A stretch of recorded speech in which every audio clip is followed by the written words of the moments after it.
खूपच जास्त कडाक्याची थंडी सुरू झाली आहे आणि बाजारामध्ये जे आहे आवळा पण खूप दिवसापासून येत आहे.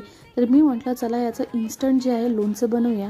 त्यासाठी मी मस्त असं कढईमध्ये तूप घेतलं, त्याच्यामध्ये थोडासा कलंजी, मेथी आणि सोप टाकलं, त्याला तडतडू दिलं आणि मग त्यामध्ये जे उकडलेले आवळे त्याचे जे काप काढून घेतले होते ते टाकून पण त्याला 1 मिनिट जे आहे छान परतून घेतलं आणि मग तोडलेला जो गूळ होता तो त्याच्यामध्ये टाकला.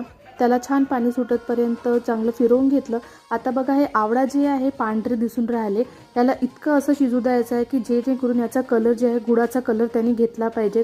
छान उकळी येऊ द्यायची, त्याची थिकनेस जी आहे छान आली पाहिजे.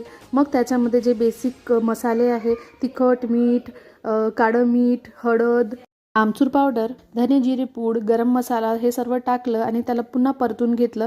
याला 2-3 मिनिट असं चांगलं शिजवून घ्यायचं आहे. छान घट्ट येऊ द्यायचं आहे पाकाला आणि त्यानंतर याला थंड होत सोडून द्यायचं आहे.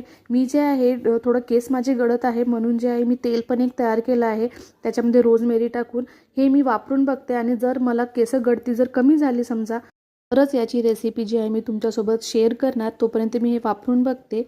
आपलं आवळ्याचं जे लोणचं आहे थंड झालं, छानपैकी जारमध्ये भरून घ्यायचं आहे याला आणि छान जेवणासोबत एन्जॉय करायचं आहे. चला भेटूया नेक्स्ट व्लॉगमध्ये. बाय.